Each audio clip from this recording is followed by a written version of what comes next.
Hey there, it's Annette.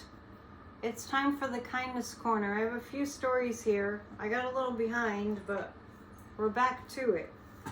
Today is Sunday, March 26th. A little while ago I finished up my live Church of Spirituality service, so please check that out under the live videos. If you've sent me a kindness story and I haven't read it yet, I will. I'm getting caught up. It's good. Too many kindness stories is a good thing. This has been submitted by Carol A. And here's her kindness story. My son was recently scheduled for top surgery. He is trans, assigned female at birth. He lost his job and therefore his benefits just 2 months to the day before the surgery. He enrolled in Cobra Insurance, started a GoFundMe, and ramped up his art and jewelry making to sell. So many people came together to donate to the fund. And let me say here that whether the donation was $5 or $500, it mattered. I add this because I am involved in a nonprofit, and people often apologize for small donations. Please know that when giving, it is understood that a person gives what they can, and that gift is proportionate. It hurts my heart people apologize for giving what they can, but enough preaching.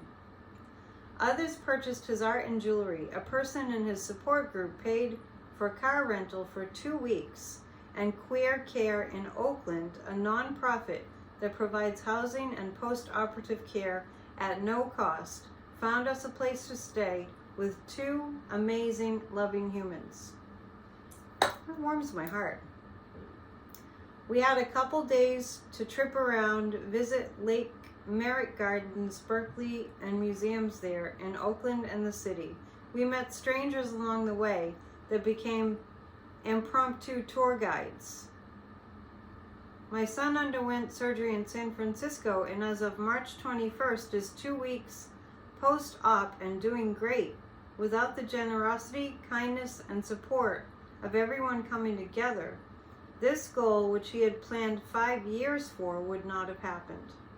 The love and grace along the way from complete strangers was incredible, and these strangers are now friends we intend to keep for a lifetime. To witness all of this has been deeply moving. Every minute was a blessing. Thank you, Carol A., for that kindness story. I'm going to read you another one from Sandra D. And Sandra says, I saw a man as I was entering the grocery store. He seemed to be an adult Down syndrome man. He was so happy, over the moon, happy. He seemed high, and a lot of people were shunning him. His happiness was intoxicating. I watched him. I was so drawn to this higher vibration of freedom and love, that what he knew in his soul. It was the sounds of his soul singing his happiness for another, unselfish love for another. I walked straight over to him. I had to meet this person. I asked him, why are you so happy? He said, my baby is going to college. Joy was in his being. I asked, what are we talking about? He said, full scholarship. My baby is set. She's going to college. People walked away from this man's celebration, his happiness for another person. No negativity over missed opportunities for himself. He didn't feel negative over missed opportunities that he may have had. His true happiness for his child to progress and prosper was evident. This was and is an amazing view into the depths of a human's kindness to another, no strings attached.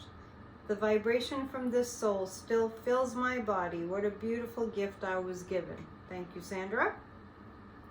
And I'm going to read one more from Marcia Z. When my daughter was 4 years old, she and I went snow skiing in Colorado. As we were standing by the chairlift, ready to get on the bench-like seating, I slipped and fell, but the chairlift operator picked up my daughter and put her on the chairlift anyway. So up she goes all by herself, not knowing what to do, and I'm laying on the ground screaming to stop the lift as my daughter was crying. The chairlift continued upward, going higher and higher to the top of the mountain. There was a man on the chair in front of my daughter who very calmly told her to sit up as she was laying on her side, and he told her to pull down the safety bar so that she would not fall off the chair as she was high above the ground. She did exactly as she was told. He even helped her off of the chair and told her to stay there and wait for me. He skied away and we never saw him to thank him. He was definitely our guardian angels. And that's Marcia Z. Please send your stories of kindness to AnnetteDion7@gmail.com. I have a few more that I need to catch up on and read to you tomorrow. And thank you so much, because these stories remind us during these times when darkness and evil are highlighted in the news. They remind us that most people are very, very good. All right, have a great rest of the Sunday if this is when you're watching this video, and I'll see you soon. Namaste.